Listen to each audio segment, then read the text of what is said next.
hopefully we can show government that bringing real people, common citizens, into policy making can guide their decisions. So the idea is, okay, so people have now come together and they really agree with this issue, or this one thing should be legal or whatever. Then policymakers kind of have to accept it, or there is a legitimacy for passing a law if you base it on the people. And so some people suggest that this sort of exercise should be a chamber in government, or these sort of meetings should be something that informs policy making. I believe in that, and so I'm very lucky that my program tries to do something that really has real life consequences. I'm Thay Graciano. I'm a member of the 2023 cohort and a second-year master's student in the International Policy Program and a first-year PhD student in political communication. I imagine a world where people feel like they are enough, both because they have their basic needs met, but also because they're able to do things which makes them feel happy and accomplished. Welcome to the Imagine a World podcast from Knight-Hennessy Scholars. We're here to give you a glimpse into the Knight-Hennessy Scholar community of graduate students spanning all 7 Stanford schools, including business, education, engineering, humanities, law, medicine, and sustainability. In each episode, we talk with scholars about the world they imagine and what they are doing to bring it to life. Today you'll be hearing from Thay Graciano, an MIP and PhD student in political communication. During our conversation, you'll hear Thay's experience as a non-traditional Stanford student, her passion and tenacity for accessibility and inclusion within education, a special musical performance about bees, and so much more.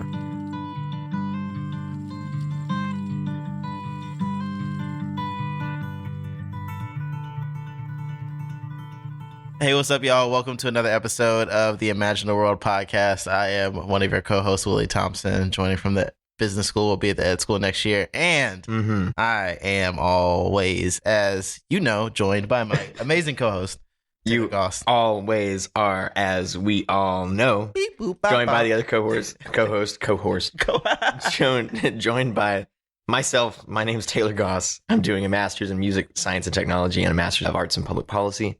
I'm graduating in June. Wow, Oh it's my crazy. God. Yeah. We're in May. How does and that June is- feel? It feels wild, and we can talk about that more. But the voice that you just heard Yes. is our special guest for the day. Woo! Hello. Thay Graciano. Yay! Hi! How's it going? Doing so well. I promised I wouldn't do the Queen Elizabeth accent, so You did promise that, but I feel like you're going to very quickly renege on that promise. it's very tempting. It's so tempting. We've had a podcast pre-discussion about poshness. Mm-hmm. I don't think that there's a Louisiana posh accent. I think that exists in the UK, but I don't know if it exists in the American South, unless it's like the kind of the Charleston, you know. Hey, I'm in Charleston, you know, Southern debutante ball kind of You accent. mean like Monsieur Candy from Django?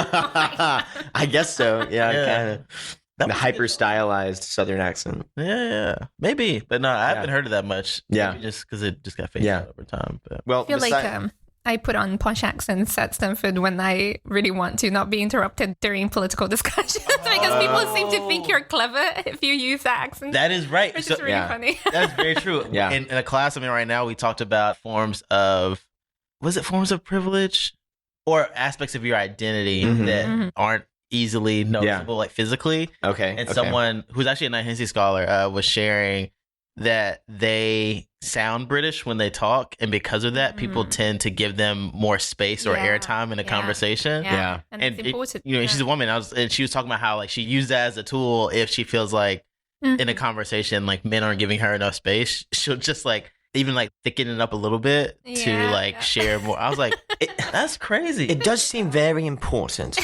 It's I think indeed that it- undoubtedly important. It gives an air of aristocracy, really.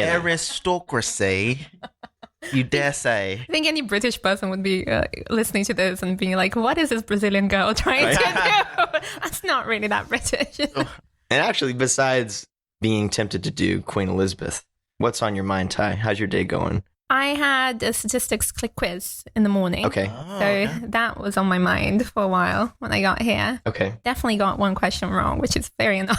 It happened. Out of how many questions? Maybe 15. Okay. But I don't know about the rest because my memory, I Okay. can't remember it anymore. It's all a blur. Yeah. Trauma does that. This happens. It does not end in grad school. Writing a paper feels the same as it did in high school and in undergrad. Yeah. But it's interesting because I think we always strive for perfection here a lot of the time. And so when you know for a fact you got one thing wrong, you're like, oh, why? You know? But it's very silly. We have such a high bar for ourselves. And I think remembering that that's not all about my day and I'm here now and it's fun to be with friends and it's beautiful out there. It's very important, but it's so easy to fall into these thoughts of, you know, you're stupid, you're not good enough, or which anyone can have. So regardless of their station in life, for sure. And I mean, at least I saw you on the deck earlier before we recorded the pod. Were you journaling out there? Yes, I was journaling. I journal every day. I love that. So going back how far? Ooh, probably a year now. I don't know if you've heard of this book. It's called The Artist's Way. Oh, yes. I love that Rowan book. Ing's 21 cohort. My dear friend turned me on to this. Oh, really? And I have her copy currently, and I still have not read it. Oh, you should do it. I really should. Read the book, Taylor. But it's not just read the book, right? It's read the book and it's do the work. Do the work, yeah. And it's interesting because, of course, I haven't done it perfectly. You're meant to go on artist dates every week. So you're meant to take yourself out on a date with yourself and just spend time with yourself, do something fun, and journal every day. And the idea behind it is that you're basically allowing your inner child to come out and play, and you're also allowing the bad thoughts to be processed through the journal. I think it's really important to know what's on your mind. And, you know, I kind of look back sometimes and I can't quite believe that I was afraid of something, so that I was, you know, anxious about something. I think we really inflate fears when we think too much. Yeah. It's a nice grounding thing, for sure. It sounds like you feel more stable now. Sim might be all right. You feel more, you just said grounded or rooted. You feel more sort of like, I guess, more in touch with like yourself. Yeah, I think writing definitely helps me just, you know, remember the core things that I love doing and who I really am. It's like meditation, but a little bit more active. Yeah. Well, you know, speaking of who you really are. Oh, gosh. Good setup. Look at that transition. Wow. I like to call that a segue. I made that word up. We like to start off the podcast by talking a little bit about your origin story. So before we talk about the world you imagine, let's talk about the world you were born into. Where are you from, and what was your journey to here? It's a bit of an odd journey, I must say. I'm originally from Brazil. I'm from the south of Brazil, the best part. And I moved to the UK, to London, when I was 14. And we moved to the UK because my parents were looking to give me a better education and to, you know, honestly find better economic outcomes or better economic opportunities for themselves. My mom had been teaching Portuguese and English in Brazil for a while. And I remember she was always on strike because she wasn't, you know, the salary wasn't enough. And so London was sort of the place we went to try to have a better life. When I got there, of course, I didn't even speak English. So it was a big adaptation and, you know, making new friends. But I really wanted to go to London. I used to have this political discussions with my uncle all the time in Brazil. And so my dream was to go to London and to study at the London School of Economics and Political Science. And so when I got to London, that was the thing that I really wanted to do. I remember being in school. So I went to this school called Stockwell Park High School, which is now called Platano's School, I think. They changed the name. And it was in a very poor area of London, actually. And I made friends, and lots of them were immigrants. Some of them were from Portugal. I was in an area of London that was very much, you know, an immigrant area. And that sort of helped. But, you know, also if you want to learn English, you really should be speaking English. But I fell in love with Shakespeare. So my theatre class was, you know, my theatre teacher was the kindest person. And he really believed that I could learn it. And I kind of used Shakespeare as a way to prove to myself that I could learn English, which is odd. But it's what I did. And so I did really well in theatre. And eventually I really wanted to go to university. Wasn't able to, and that's sort of a deeper story. I got into Cambridge. I was going to study literature, which is definitely not what I do right now. But I didn't manage to go. I didn't manage to afford it and to, you know, get there. So I stayed in London, helped my family for many years, which meant that I got involved with other things, with politics, with activism. And I started an NGO with my friend Sandy. And she's from Egypt. She's amazing. This is Skaped, correct? Right? Yes. Oh, my goodness. Okay. We started Skaped. Yeah, well done. They fist bumped. We'll talk more about Skaped. Yeah. Okay. And at that time, I was also volunteering at Amnesty International, but I was also working as a cleaner sometimes, as a bartender, doing anything and everything to help my family. And at that point, my brother had been born. At this point, I'm 18. Mm-hmm. My brother was born. He's a wonderful, lovely boy called Ryan. And we had a lot of, difficulties in the family. And so I stayed there for as long as I could, trying to help. And eventually kind of figured I really need to get an education, and I'm not going to be able to do that in the UK. I was dating this wonderful person called Alex, and he said, you really should try America. I think, they would love your story, and I think, they have scholarships, they have things that you can do that will help you get there. And so I started studying for the SATs in between, shifts cleaning, and I got a very good score, got a scholarship, went back to Brazil for a year, worked with politics a little bit, or with education activism, and then came here. And that was my undergrad.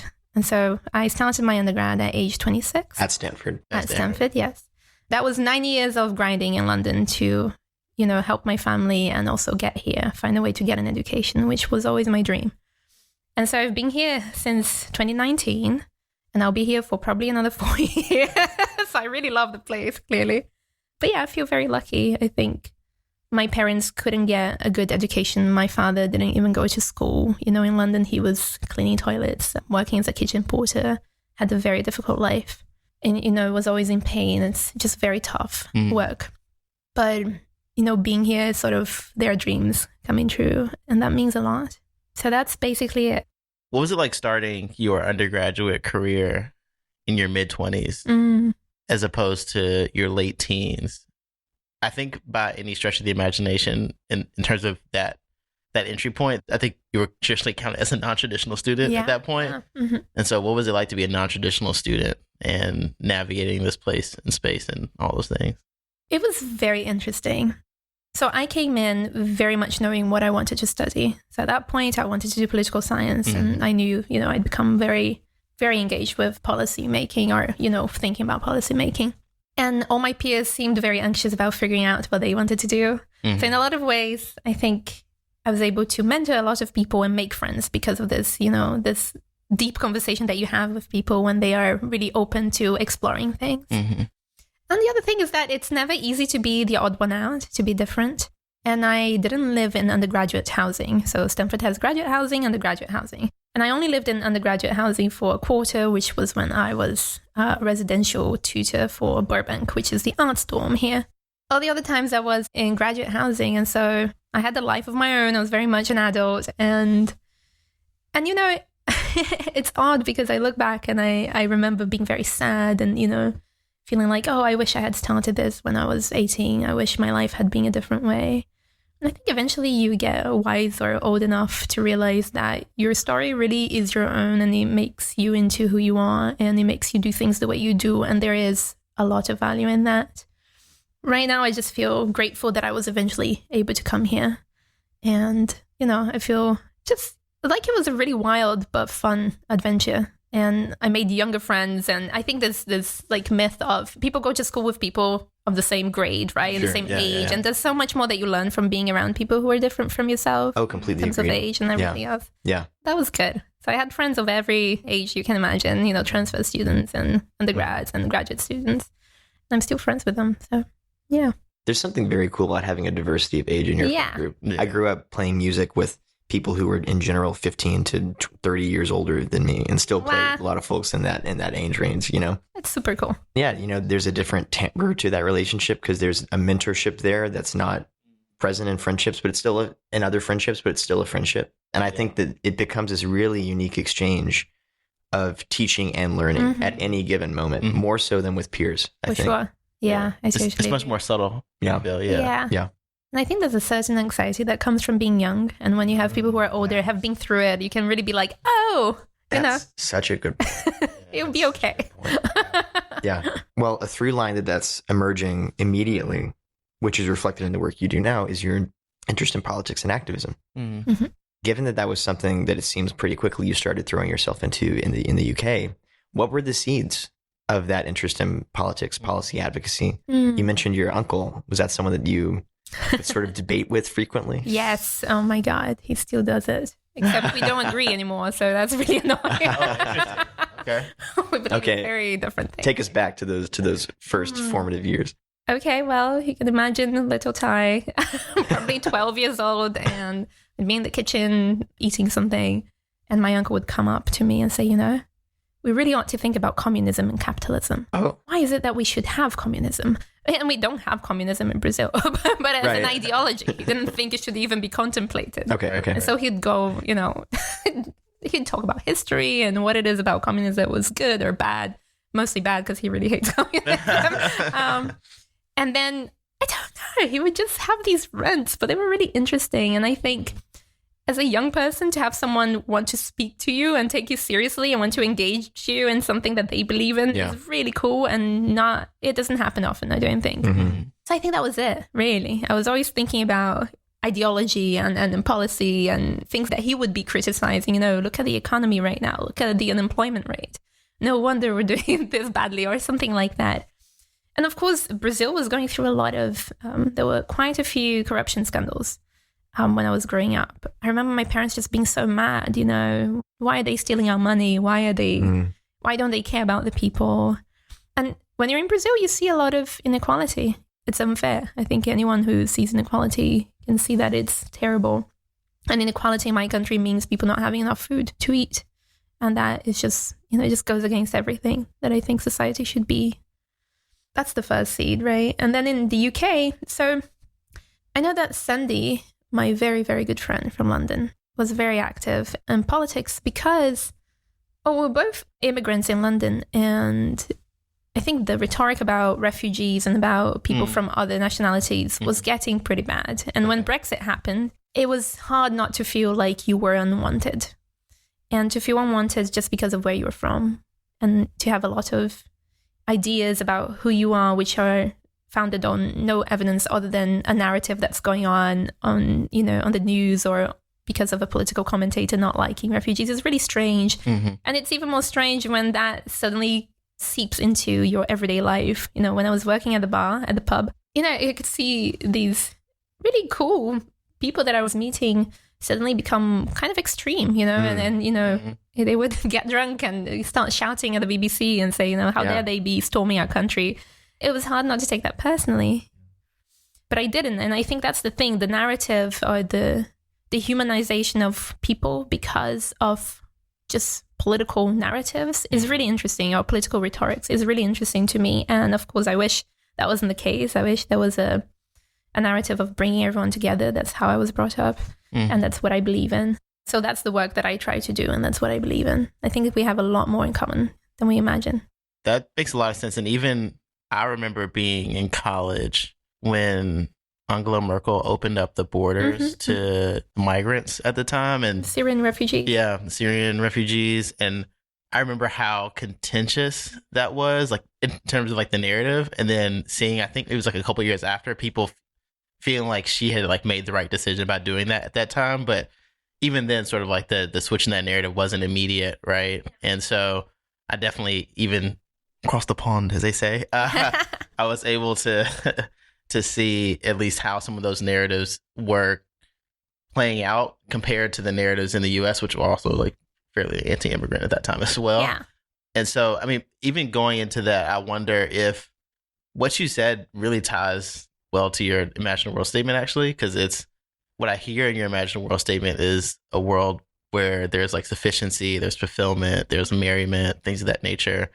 And given your lived experience, I'm wondering, what would it take for the world to look like what you imagine in that sense? Oof.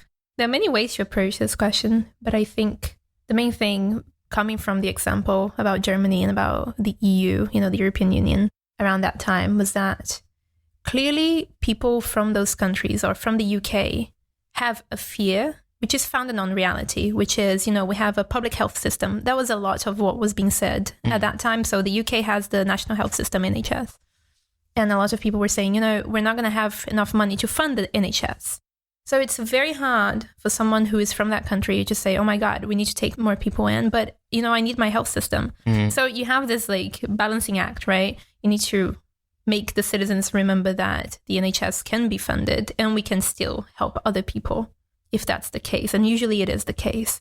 The problem is that political narrative or rhetoric is used to say that it's, a give or take. You can't do both. Either or. And that's, either or.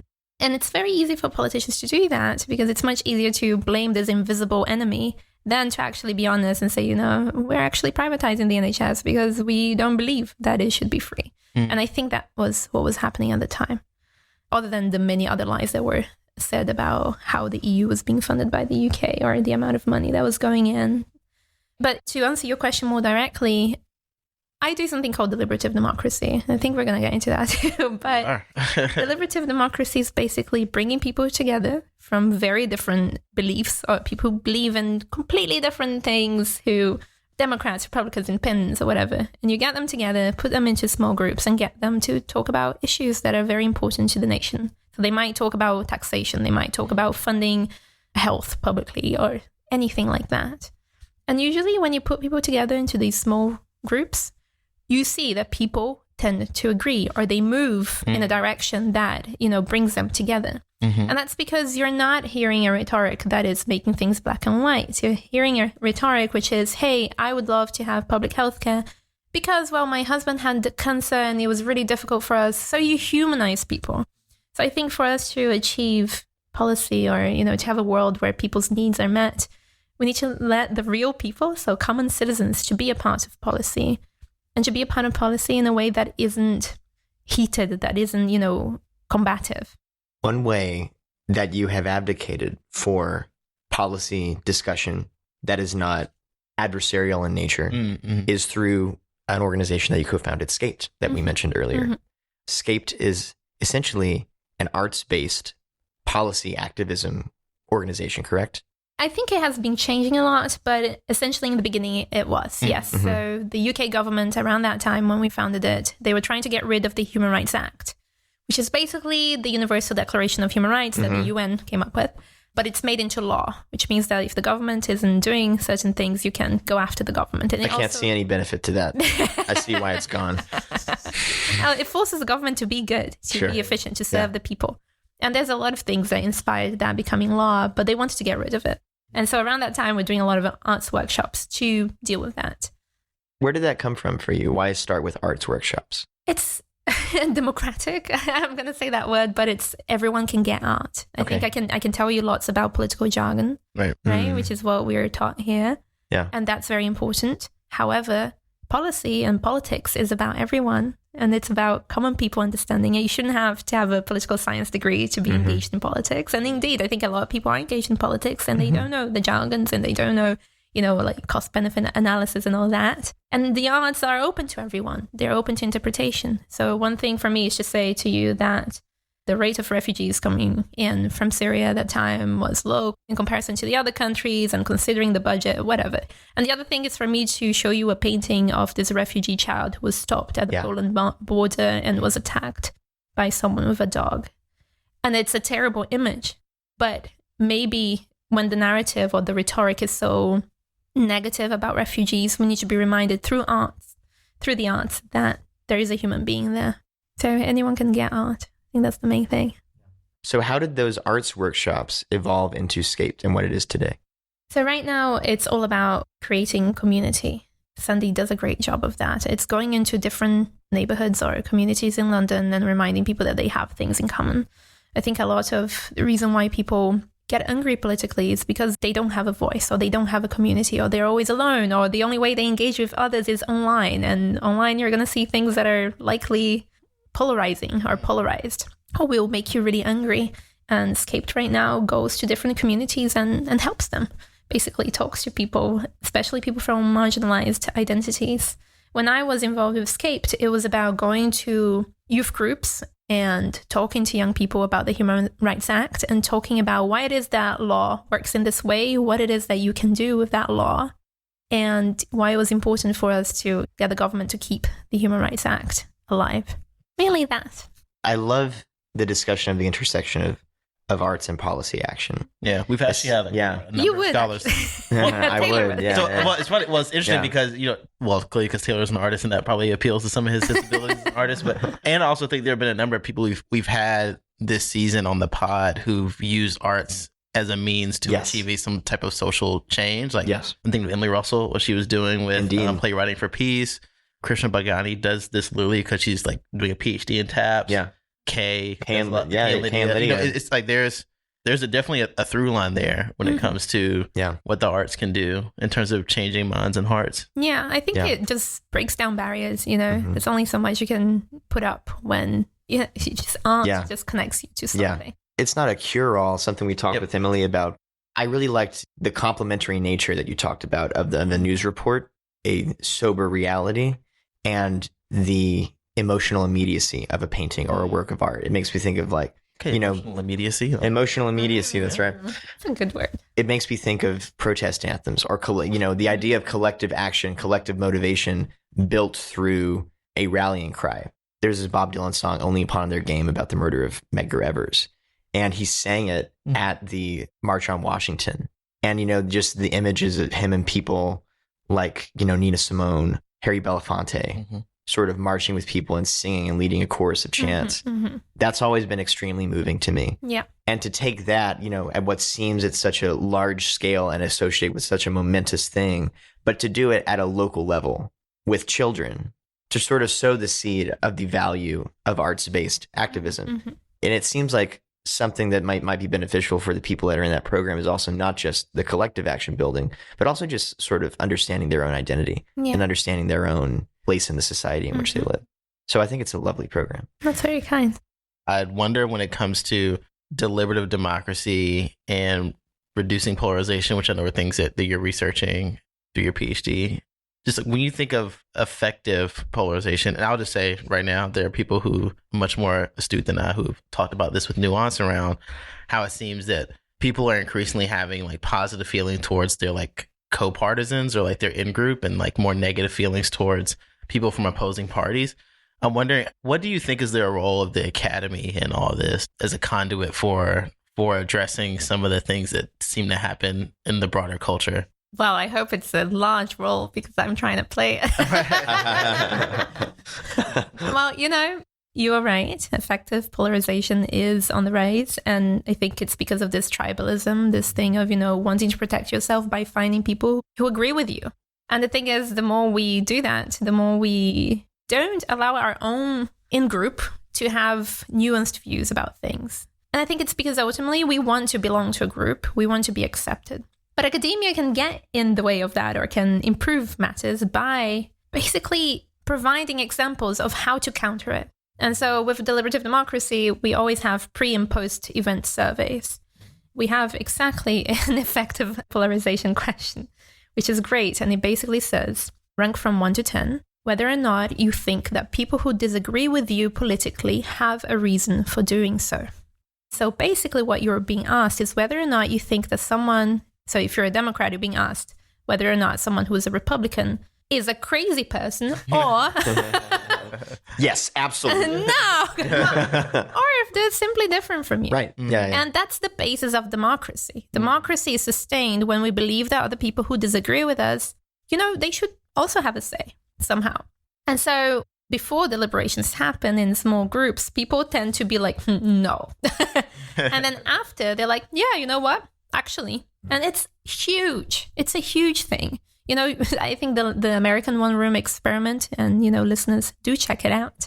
American One Room 2019, which brought 526 Americans from all over the country together to talk about policy. So I think it was a 30% increase in that measure. So people became a lot more welcoming of someone different. And in the videos, you could see people, Democrats and Republicans hugging, which is like, when do you ever see Democrats and Republicans hug? Never. And so you give people an opportunity to speak. And if we keep doing these experiments, which I am trying to run a few in Brazil, one about the Amazon and how to protect the Amazon, and hopefully we can show government that bringing real people, common citizens, into policymaking can guide their decisions. So the idea is, okay, so people have now come together and they really agree with this issue, or this one thing should be legal or whatever. Then policymakers kind of have to accept it, or there is a legitimacy for passing a law if you base it on the people. And so some people suggest that this sort of exercise should be a chamber in government, or these sort of meetings should be something that informs policy making. I believe in that. And so I'm very lucky that my program tries to do something that really has real life consequences. Sure. Absolutely. And was this because did you go on a trip recently over spring break to do some of this research? Yes, but I was doing it for my international policy program. So we have a capstone. Yes.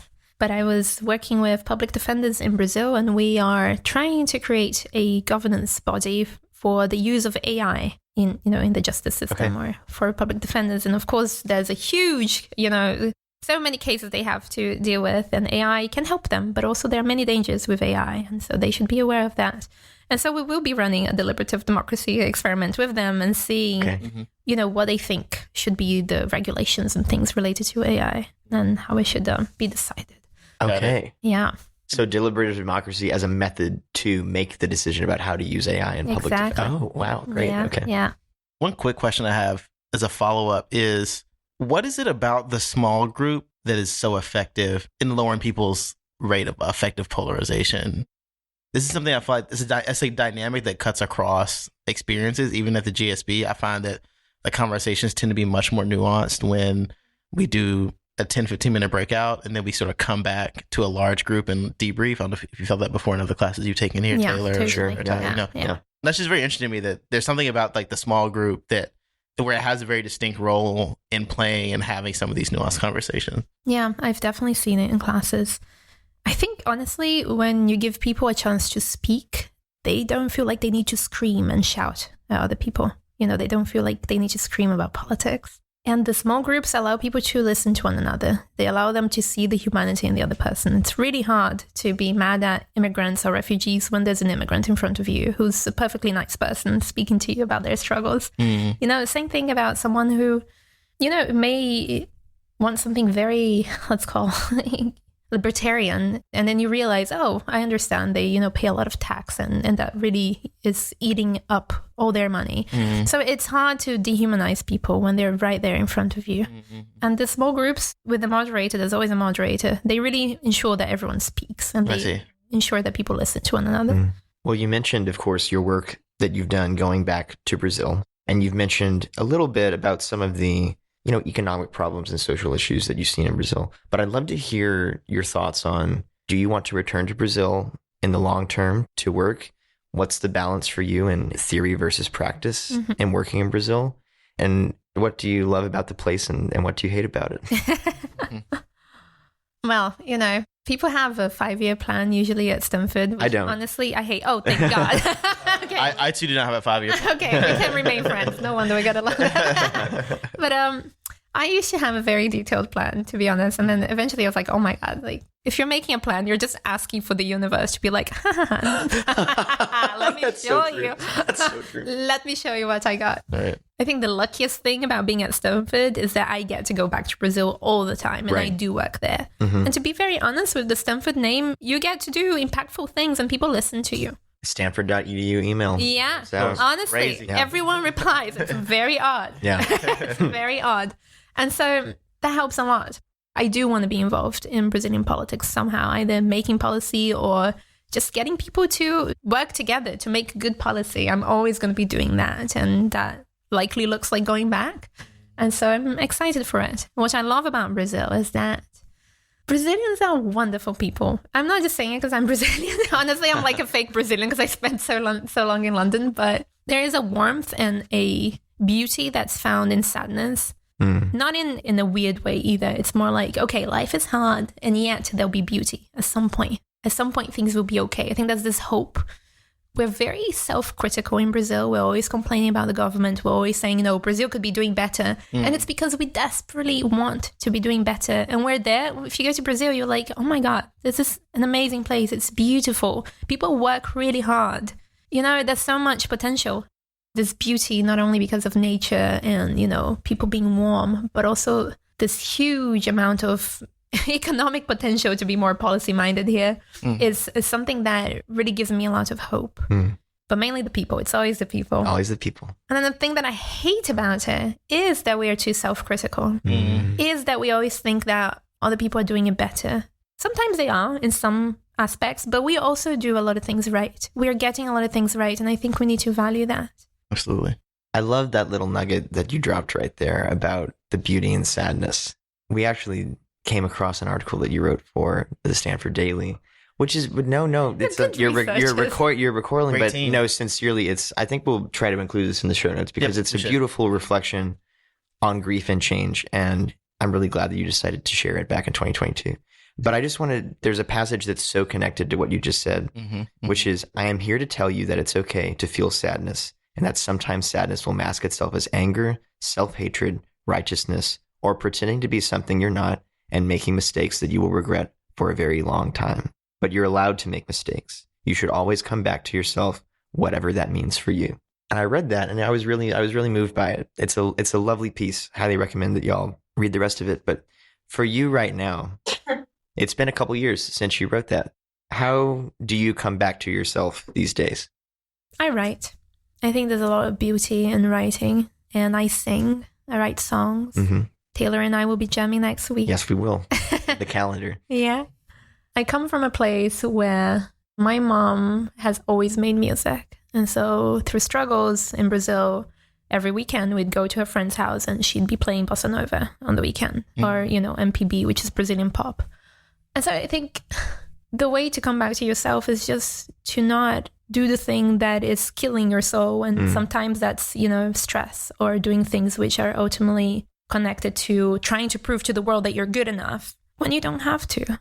You are good enough. And you don't have to be doing a billion things. And it's so funny to be saying that I'm doing 2 degrees at the same time. Like, come on.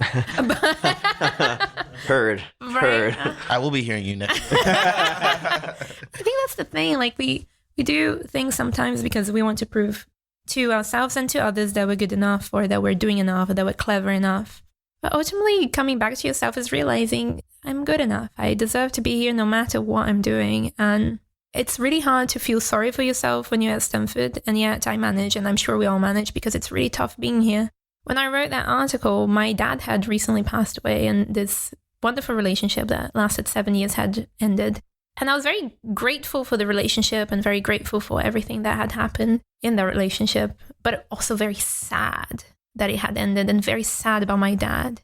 I think when you're going through a lot of difficulties or, sadness, you tend to view yourself as either not capable of doing the things that you have to do, or you view yourself as deserving of those things that happen to you, as, guilty for it. We all have responsibility for some things, but I think self-compassion is the only thing that will make us kind people, and God knows we need kind people in the world. Otherwise, we will become bitter. And so coming back to myself is writing, because writing allows me to see that I'm just a human being. I'm going to make mistakes, but I'm also going to do some nice things, So to see your own humanity is the thing that reminds you that you are you, that you are someone worthwhile. It's important. Yeah, it really is. Thank you for sharing that. That's definitely important for me to hear right now, just today and any day. And I think important for everybody listening, because I think we have, a demographic, which is considering grad school and considering putting themselves on paper. And that's a scary thing to do. It's very self-exposing. And you're immediately, as I did, scrolling through the Knight-Hennessy biographies and seeing all these incredible things. Don't do that. Yeah, right. That's the word. It's doom scrolling to some degree. But to recenter yourself and remind yourself that your unique experience is valuable, and the act of self-reflection is productive. Yeah. Is such an important reminder. So thank you. Yeah. Going off of that vein, there are, in my estimation, probably thousands of people every year who want to go to Stanford and be a part of Knight-Hennessy. What advice would you have to those folks who are applying? Apply, but don't attach your well-being to the outcome. I think everyone says that, but easier said than done. But yes. That was good. Pithy, it's great. Say that again. That was good. It was apply and don't attach yourself. Apply, but don't attach your self-worth to the outcome. Wow. Anyway. Great. And it's so easy to say that once you get Knight-Hennessy and you're like, yay. For sure. But also, if you're applying, it's because you believe in the mission, right? And that in itself is valuable. Yeah. Keep doing that, regardless of what happens. Keep believing in the mission. Keep being humble, kind. Things will work out in some way, and you will find your path, no matter what the end result of this particular scholarship is. How has KH supported you or helped you in your professional or personal endeavors? Gosh, it's a wonderful place. It really is. I think the main thing is that I get to meet people who are wonderful, different interests, and that I probably wouldn't meet if I were just in my department every day in my cubicle doing work, I get to come here in this beautiful place and I talk to you guys, and we have so many different ways in which we can create community and feel welcomed and feel like beautiful things are valued. It's really strange because kindness is one of the things in the KH statement. And it's true. I have yet to meet someone who isn't very nice and thoughtful and, it's very, very strange. And it's nice to be reminded of that when you are in graduate school, because it's really tough. It's really, really tough. And people can be in not a good space, which is probably what causes unkindness. But I think when you have a place where other people kind of pull you back to being kind, it's very centering. Amazing. And I know we have to get through improbable facts at some point as we're wrapping up the conversation, but we've mentioned music. We mentioned the fact that you sing and Taylor plays guitar. Are we going to get a performance at some point before the pod is over? I think we can play out the episode with a little performance. Ooh, that makes me super excited. All right, Taylor. Okay. All right, get into your improbable fact situation. Then I can't wait for this performance. Okay, yeah. So something that we always end up with, speaking about Knight-Hennessy and the community and the application, is the fact that everyone who fills out the Knight-Hennessy application provides 8 improbable facts. Things that... I forgot about that. That's right. Things that someone would not expect to be true about you. Right. Everyone interprets this differently. Okay. Everyone spends a varied amount of time. I spent probably the most amount of time percentage-wise. As did I. Yeah. I did too. Yeah. So tell us about how that process was, and would you be comfortable sharing one of your improbable facts? I can't remember all of them, to be honest. I know one that was really odd that I shared that I was like, I shouldn't put this. They're going to think I'm crazy. Then I was like, you know what? They might as well know. I said that I talk to trees sometimes, which is true. I sometimes go into nature and I just say, hi, you're so beautiful, And it's this idea of, being present and just being aware of the things around you and how wonderful they are. So that was the kind of more hippie one. I love that. And I feel like you should go on a hike with Will or something like that. Yeah. Oh, yeah. Totally. Yeah. There's also a passage in that article that we were talking about where you talk about walking into nature and asking permission to enter. Yeah. I love this anthropomorphization. That didn't pronounce that. That's anthropomorphization. That's 7 syllables. Now that's crazy. I'm joking. I hope I said that right. Oh, rue the day I decided to say that word. But yes, I love this humanization. That's safer, yeah. Of nature. It's really beautiful. Thank you. I like nature. I love nature. And more. Do you want another fact? Sure, go for it. The other one was a very obvious one, which I told you about already, which is I started my undergrad at age 26. Oh, okay, yeah. Gives context. I don't know what they look for, honestly, in those facts. Neither do I. Yeah. It's about... Nobody will ever know. Nobody will ever know, no. It's about you deciding what improbable means to you. True. Yeah. True that, yeah. I remember, I don't think I've told this story on the pod before, but early on in Knight-Hennessy, we had like a group meeting to welcome us to the program.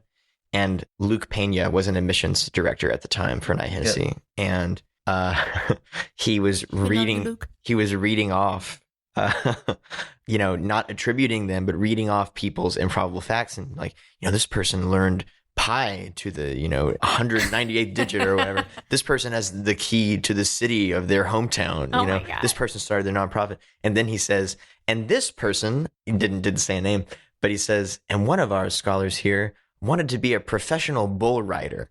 And I was like, that's the fact you choose for me?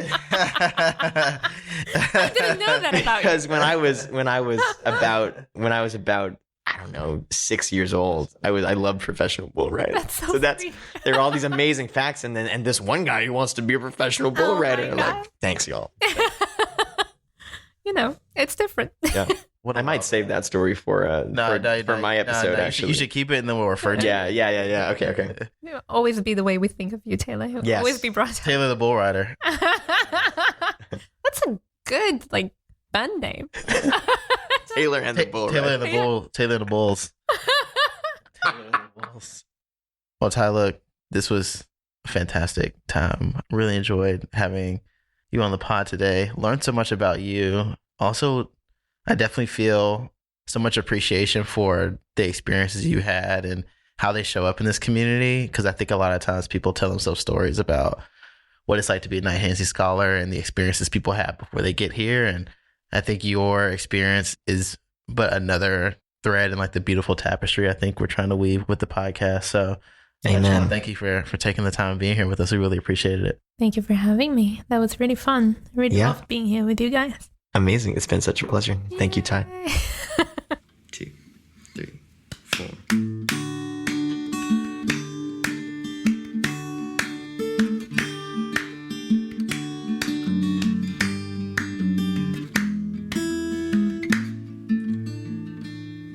Your sweet love's addictive, your sweet love is kind, and when you are with me, there's always sunshine.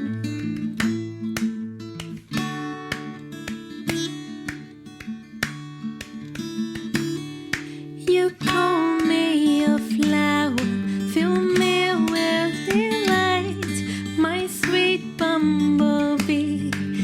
You enchant me. You enchant me.